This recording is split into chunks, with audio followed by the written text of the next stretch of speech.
ये जो हमारा एसी रहेगा, ये वोल्टास का है। इसमें दिक्कत ये थी कि इसमें से बार बार गैस कस्टमर डलवाता था और बार बार गैस लीक करती थी। तो हमने इसमें अच्छी तरह से लीक वगैरह चेक कर लिया है, तो हमें कहीं लीक मिला नहीं। तो इसमें ये एल्युमिनियम का जो हीटिंग कॉइल है, तो इसे हम आज चेंज करने वाले हैं। तो हमने इसके जो भी हमारे स्क्रू है, उन्हें हम मशीन से खोल रहे हैं। चाहे तो पेचकस से भी खोल सकते हैं, हमारे पास में फ़िलहाल मशीन है तो हम इसे मशीन से ही खोल रहे हैं।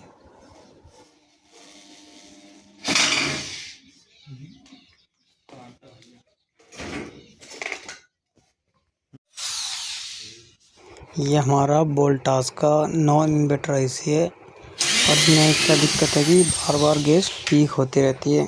तो इसका जो हीटिंग कॉइल है वो एल्युमिनियम का है। तो एल्युमिनियम का हीटिंग कॉइल हम निकाल के इसके अंदर कॉपर का डालने वाले हैं।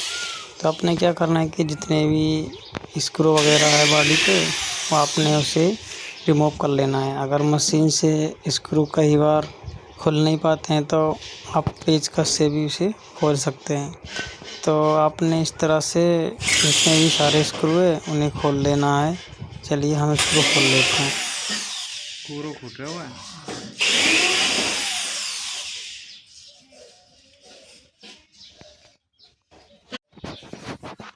बंद से सेव कर दे पर है, दूसरी स्टार्ट कर पर। अच्छा आप सेव कर दे।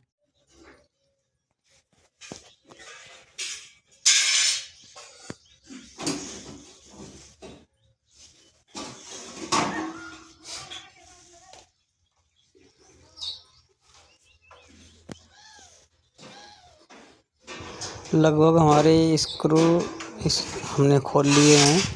उसके बाद आपने इसके जो ये देखिए पीछे तरफ जो पत्ती है, साइड में बॉडी है, ये देखिए, ये आपने निकाल लेनी है।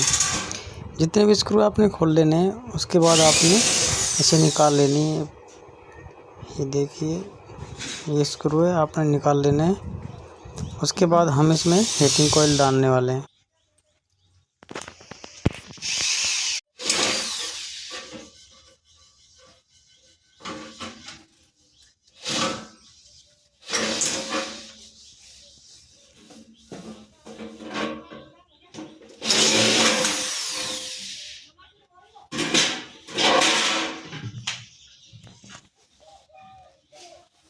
ठीक है।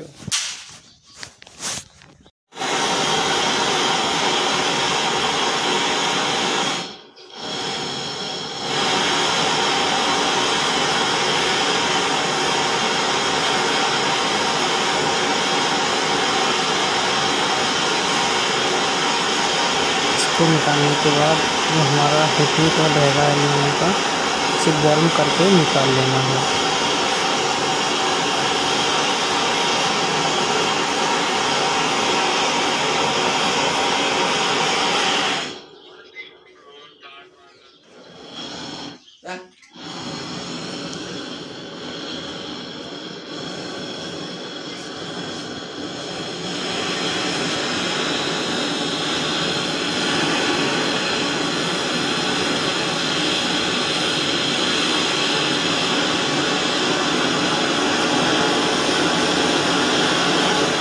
हमने ये हमारा एक पाइप है वो आसानी से निकाल दिया है। अब हमारा जो दूसरा पाइप है जहाँ फिल्टर लगा हुआ होता है उसे भी निकाल लेते हैं।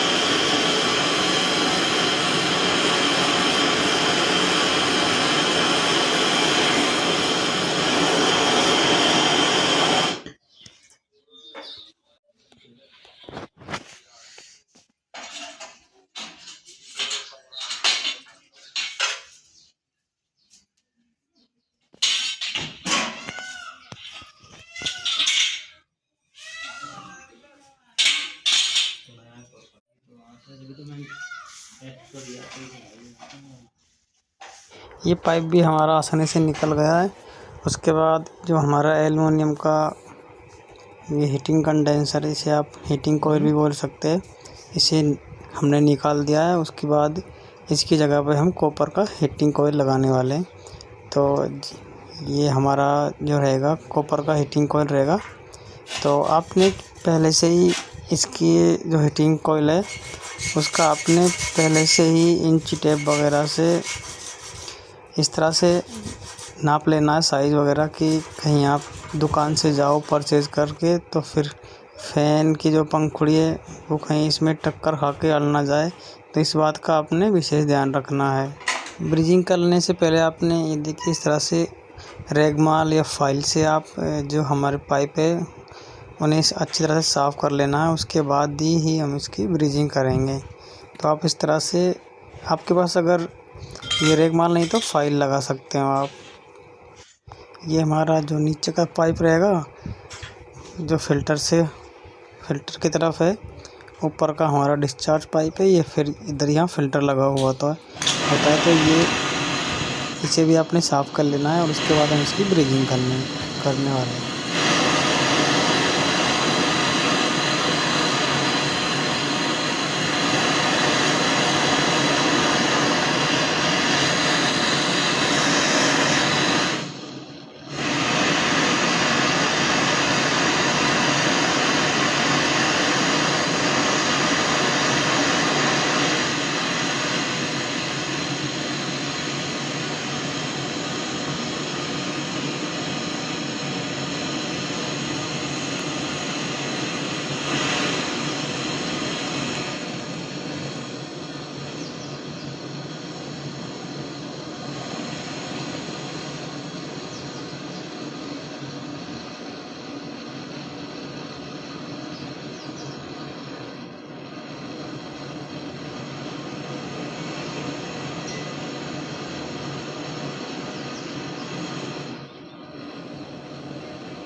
हमारे दोनों पाइपों की लगभग ब्रिजिंग हो चुकी है।